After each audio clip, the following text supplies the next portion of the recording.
Calvary മൗണ്ടിലേക്ക് കണ്ട ഇന്നത്തെ യാത്ര കേരളത്തിലെ ഏറ്റവും മനോഹരമായ ഒരു സ്ഥലം എന്ന് തന്നെ വേണമെങ്കിൽ ഈ ഒരു മൗണ്ടൈനെ പറയാം. എനിക്ക് ഇഷ്ടപ്പെട്ട ഒരു സ്ഥലം കേട്ടോ. One of the favourite place ആണ് നമ്മുടെ.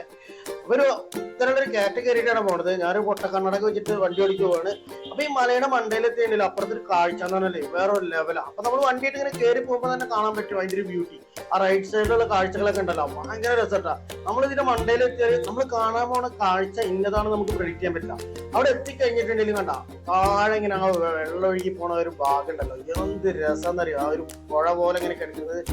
അപ്പൊ ഈ ഒരു കാഴ്ച കാണാൻ വേണ്ടിയിട്ടാണ് നമ്മുടെ ഈ കുത്തനുള്ള കാറ്റഗറി വന്നുള്ളത്. അപ്പൊ ഈ കാറ്റഗറി വരുമ്പോണ്ടല്ലോ, ഇത് ഇവിടെ ഇങ്ങനെ ഒരു കാഴ്ച ഉണ്ട് എന്ന് തന്നെ നമുക്ക് പ്രതീക്ഷിക്കില്ല. നമ്മൾ എന്തെങ്കിലും ഒരു തേയിലത്തോട്ടത്തിന്റെ വ്യൂ അങ്ങനെ എന്തെങ്കിലുമൊക്കെ ഉണ്ടെന്നുള്ള പ്രതീക്ഷയിലാവും വരിക. ഇങ്ങനത്തെ ഒരു ഇതുണ്ടല്ലോ, ഒരു ഇഡിലോസ്കി കാഴ്ച എന്ന് തന്നെ പറയാം. ഇത് കണ്ടിട്ടുണ്ടെങ്കിൽ മക്കളെ ഞെട്ടിപ്പോകും. ഈ കാൽവരി മൗണ്ട് കാണാത്തവരുണ്ടെങ്കിൽ എന്തായാലും നമ്മൾ ഈ ഒരു സ്ഥലം വിസിറ്റ് ചെയ്യണം. കുറെ സ്റ്റുഡൻസ് ഒക്കെ ബാംഗ്ലൂരിൽ നിന്നും അതുപോലെ മംഗലാപുരത്തൊക്കെ വന്നിട്ടുണ്ടായിരുന്നു കേട്ടോ. നമ്മൾ പോയത് ശനിയും ഞായറും അല്ലാത്ത ദിവസങ്ങളായാലും തിരക്ക് കുറച്ച് കുറവായിരുന്നു. പക്ഷെ ഇവിടെ എത്തിയപ്പോൾ നല്ലൊരു മൂടൽ മഞ്ഞിന്റെ ഒരു ഫീൽ ആയിരുന്നിട്ടോ വെള്ളത്തിന്റെ ഒക്കെ. ഇവിടെ വന്നിട്ട് നോർത്ത് ഇന്ത്യൻസിനുണ്ടല്ലോ, എന്നെ കണ്ടപ്പോ പറഞ്ഞ് എനിക്കൊരു ഫോട്ടോ എടുത്തു വരുന്നു. അപ്പൊ നമ്മളൊരു ഫോട്ടോ ഒക്കെ എടുത്ത് കൊടുക്കുന്നു, നമുക്ക് ഇങ്ങനെയൊക്കെ സഹായിക്കാൻ പറ്റുള്ളൂ. അപ്പൊ എല്ലാവരും ഈ ഒരു കാൽവരി മൗണ്ട് വിസിറ്റ് ചെയ്യാം. നിങ്ങൾ വന്നിട്ട് എന്തായാലും നിങ്ങൾക്ക് ഇഷ്ടപ്പെടും. അത്രക്ക് അടിപൊളി സ്ഥലമാണ് ഇത്. മസ്റ്റ് വിസിറ്റ് പ്ലേസ് തന്നെ കേട്ടോ കേരളത്തിലെ. അപ്പൊ ഞാൻ ഈ ഫോട്ടോസ് ഒക്കെ ഒന്ന് എടുത്ത് കൊടുക്കട്ടെ. അടുത്ത വീഡിയോ കാണാം. ബൈ.